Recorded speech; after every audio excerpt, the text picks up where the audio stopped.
Carlsbad. People, Purpose, and Impact. An essential podcast for those who live, work, visit, and play in Carlsbad. Good morning and welcome, everyone. My name is Brett Schanzenbach. I'm the president and CEO of the Carlsbad Chamber of Commerce, and I'm your host today. And I'm super excited to have with me Jimmy Ukegawa, the owner of the Carlsbad Strawberry Company. Good morning, Jimmy. Thanks for joining us. Good morning. Thank you for having me. Absolutely.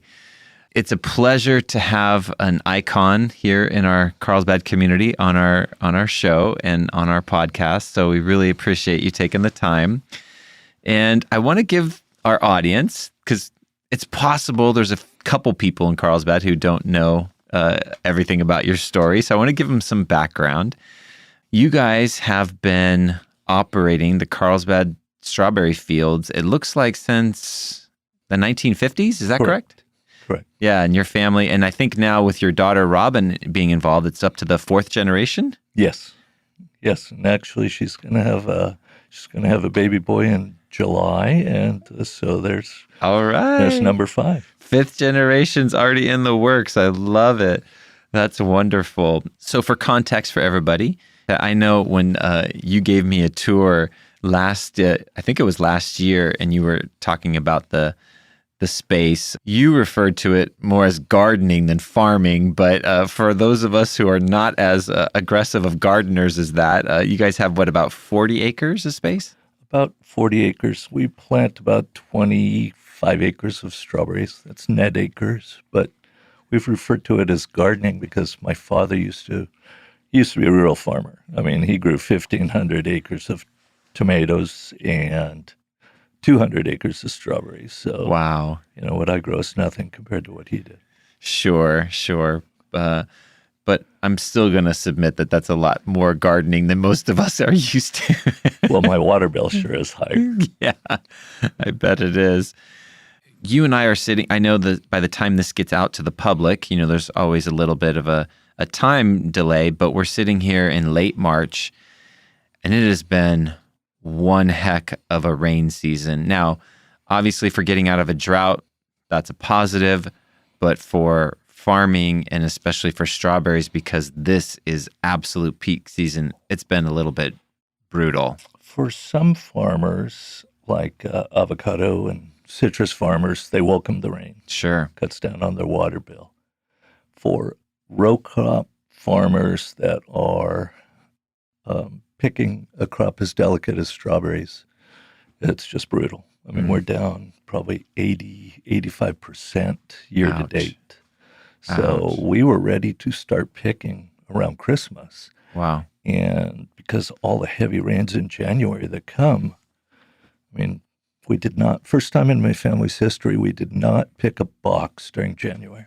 Wow.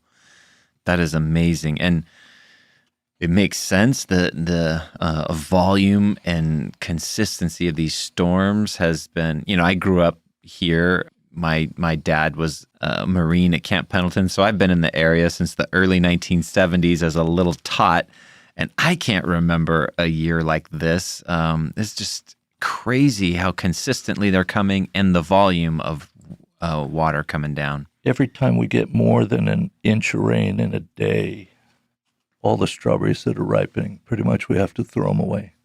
They're just split open and rot. And I mean, it's been brutal. It's interesting you mentioned strawberries as a delicate fruit or a delicate crop, so to speak. Share about that a little bit. Well, the skin is so delicate, sometimes you barely pick them and they bruise. And we like to grow varieties that are much sweeter. Mm-hmm. The commercial varieties you buy in the store these days, I mean, we call them red cucumbers. They're crunchy. They're white inside. They're not sweet. So our customers that come to our stand or that you pick, they know they're going to pick the sweetest variety that's still available. The newer varieties produce twice as much as what we're planting. We need to give something good tasting to our customers. And, it's all about the experience. And when you say that they produce twice as much, is that like volume per acre type of thing? Correct. Oh, gotcha. Correct. They really pump it up, but we're always experimenting with some new varieties, seeing how they produce or what they're all about. But these new varieties, when we start picking, I mean, you can tell the customers won't even pick those varieties because they don't taste good. Yeah. It's interesting that, you mentioned that because the flavor of yours is so markedly distinct and better than what I would say I get at stores. So I'm going to be your testimonial here that everything you just said is absolutely 100% true. But you shared with me, and I was looking up online, it looks like California itself grows about 75% of the United States strawberry crop. Correct. So that has to, as you mentioned, just we're not the only part of California that's been hit this year. That has to have taken a hit statewide. The north, from Oxnard to Watsonville, especially up north around Watsonville, there's no furrows anymore. You normally bed up the strawberry to, 12 to 18 inches. Yeah. And it's all filled in. A lot of those fields have got flooded. The plants have died. They've lost the fumigation. It's a complete disaster. Oh my goodness. Not a banner season for California strawberries. You mentioned that you guys are ready to pick in December. Is that typical? You guys usually have stuff ready about then? This area used to be the first area to come out with strawberries. I mean, back in the early 70s, late 60s, I mean, there were a few thousand acres of strawberries. Yes. Strawberries were really top 10 in San Diego dollar value. Yes. But now there's, goodness, maybe less than 100. And so it's down quite a bit. Wow. Very interesting. We are going to take a brief pause, and we are talking to Jimmy Ukegawa, the owner of the Carlsbad Strawberry Company. And we come back, there's a lot more to talk about because you guys have stuff that goes on in the fall as well. And that's very interesting. So we're going to come back. We're going to talk more. Stick with us. We'll be right back. So Jimmy, we've been sharing how this season has been a particularly tough season for you guys, but let's at least give our audience, we're going to assume there's a couple folks listening that aren't yet, rabid Carlsbad Strawberry Company fans. Let's talk about the U-Pick and what normally would be happening this time of year, even though with the mud and the stuff, it's not going on at the moment. Hopefully by the time people listen to this, it's dried out a little, but talk about how that normally works for people with walking up and coming on your property. It's really amazing how many people come in or call us on a daily basis. It's almost like every state in the union. Wow. Will call and see if we're open. They're visiting. They're staying at a timeshare or a hotel up the street, and they make it part of their San Diego County ritual to stop by and pick some strawberries. And that part is really cool because you go to Vegas now and they ask where you're from. You don't have to say you're from San Diego anymore. You can say Carlsbad. I'm from Carlsbad, and they know it. And the response is always, "I wish I lived in Carlsbad." Yeah, right? Yes. Yeah, you guys have helped put it on the map. So that whole angle that you just mentioned, what's the term? I think it's agritourism. Agritourism, yeah. And it's legit. It's a way that growers, farmers have been able to stay in business by allowing people to come onto the farm, see what they do.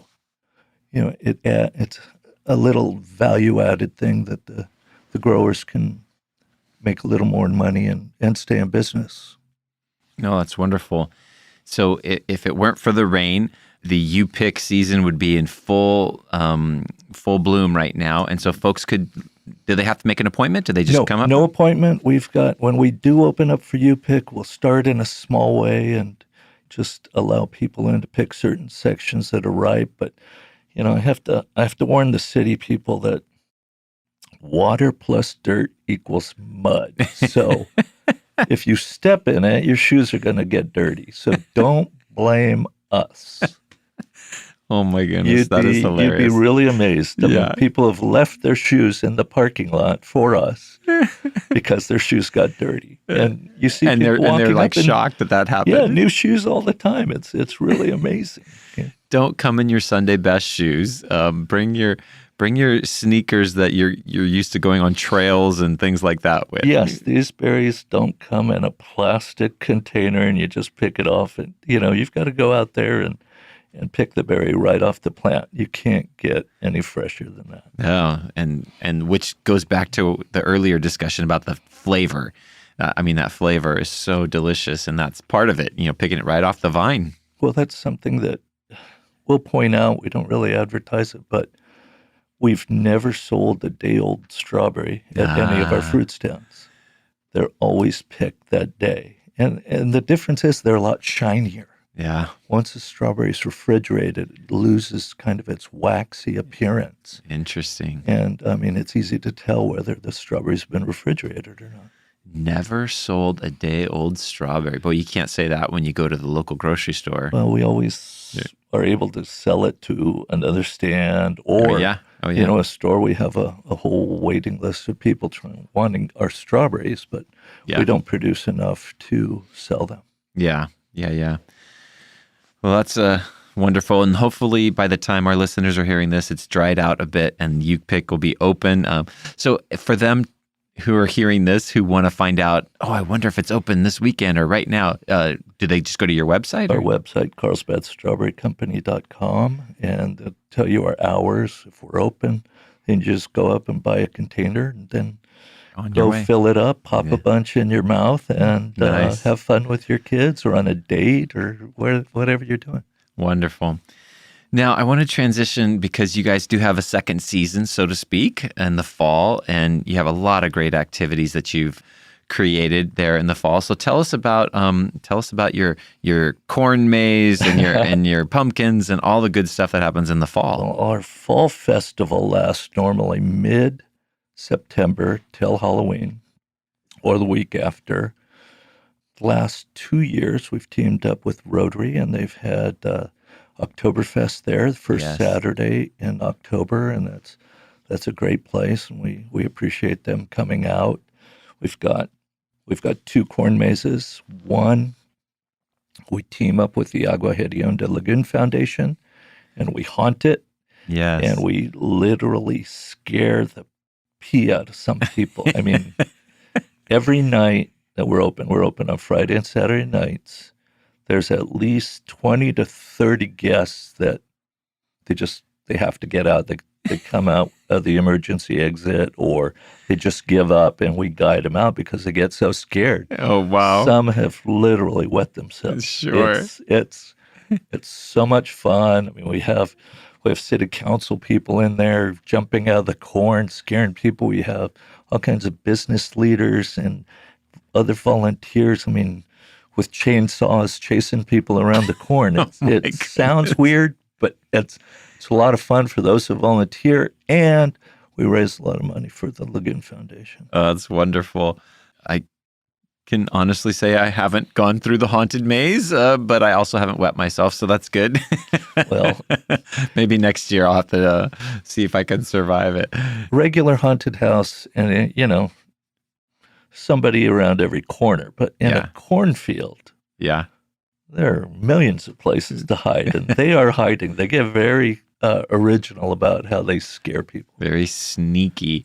That's great. And there's also like a pumpkin patch. A pumpkin patch. We have tractor rides. We have animal petting area. Lots of vendors. Of course, the pumpkins, all kinds of different varieties of pumpkins. We like to grow the really big ones. Yeah. And they're beautiful pumpkins. We've been able to support a lot of local charities that way also. Last year, when I was there a couple of times in the fall, it looked like it was designed and intended so that people could have special events almost. They could rent it. They do. We have birthday parties. There have been engagements. People come out with all kinds of costumes, make calendars in the flowers. We have a big marigold field, Hispanics call it cempasúchil, which is, I think, the Mexican word for marigold. And all kinds of people go out, take pictures there. Yep. I mean, I don't know, they dress up as ghosts and they put it on TikTok or whatever. I don't get all the things that they do, but it's so original. I mean, we're pet friendly. We don't allow animals in the strawberries, but you can bring your animal and, either somebody sit with it, or we'll even sit your dog if you want, But people come out and take all kinds of pictures, and every year on a lot of the signs, we change what year it is. So I've seen collages of people's families growing up with the same photos in the background, the signs, just the year changing. How interesting. It's really cool. And we haven't mentioned yet in the fall the beautiful sunflowers as well. The sunflowers, we do double crop. We have sunflowers in the spring and the fall. Okay. But this year with all the rain, the ground has just not dried out enough to plant the sunflowers.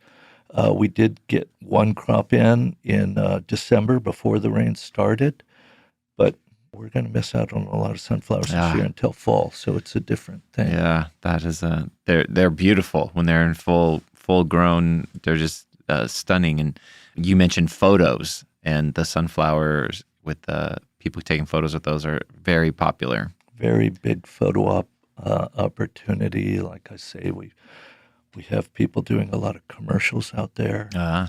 Whether it be Hobie did a kayak that was pumpkin colored, and they were shooting the pumpkins out there. We had electric skateboarders doing videos out there in the corn mazes.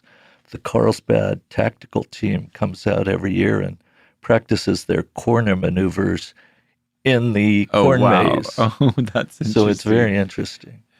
My notes say that you have 1.5 miles of trails in the corn maze. Yes. That's a lot. It is a lot, and I've been lost in all of them. And that's a lot. Look at the power lines, and you can hopefully you make your way out. If not, we'll come get you. 30 minutes to get all the way through the corn maze. So it's not like you're going to be in and out in 5 minutes. It's a serious thing. Both mazes take a while, and people ask us all the time in the haunted maze how long it takes, and our answer is always, it depends how fast you run. That's a great answer. Oh my goodness. So you guys are an institution here in Carlsbad, and we have two beautiful expressions of agritourism with the flower fields and you guys, but you've been an institution here for so long. And what do you see in the future? Well, I mean, here land prices are so high. Yeah. Water is extremely high. I mean, we are. This rain year is an exception, but on a normal month, our water bill averages anywhere between $13,000 and $17,000. Wow! Just a month for water. Wow! And it's really brutal. So we've taken steps to try to make our business more sustainable. Sure. And hopefully we've done that to where we're not taking. The farm may take a loss, but other areas of our business make up for that. So, yeah. And our employees have been here a long time. We have 3-4 generations of the same family working out there. They come back year after year after year, and I don't want to shut that business down and throw them out. Yeah. So sometimes one of the angles is we do stay open because it's a legacy, but it's also these families that we need to keep supporting. Yeah. Oh, that's wonderful. I should mention that very recently, I want to say not 2020, I think it was 2021, you were our Carlsbad Citizen of the Year for the city. Is that right, in 2021? Yes, it was for 2020. I don't know whether they ran out of citizens to give it to. I doubt that. It's kind of like your podcast. Am I the last one? No, you're not the last one. Well, no, it was really one of the great honors of my life. Yeah. And so many of so many people I really, truly admire have been given that honor. So it was great. I keep telling wonderful. my kids they have to do better than me. So you set the bar kind of high, though. You're right.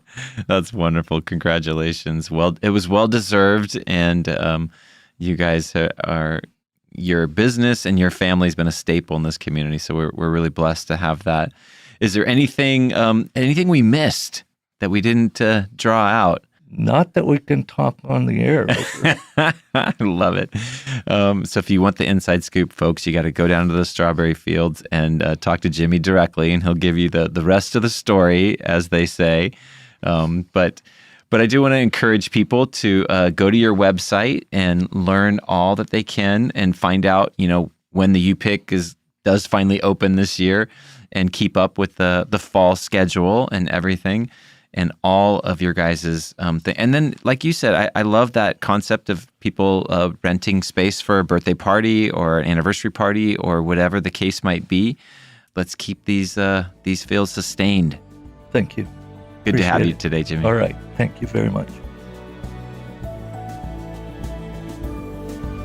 Thanks for joining us on our Carlsbad People, Purpose, and Impact podcast today. If you enjoyed it, please hit the follow button on wherever you get your audio. And please tell a friend. We would love to hear your feedback, which you can share at carlsbadpodcast.com. You can leave us a review, ask a question, or leave an audio comment, which we can play on the show in the future. And that's all we have for today. Can't wait to see you next time on Carlsbad People, Purpose, and Impact. And remember, share some kindness today. It's free, creates goodwill, and makes you feel great.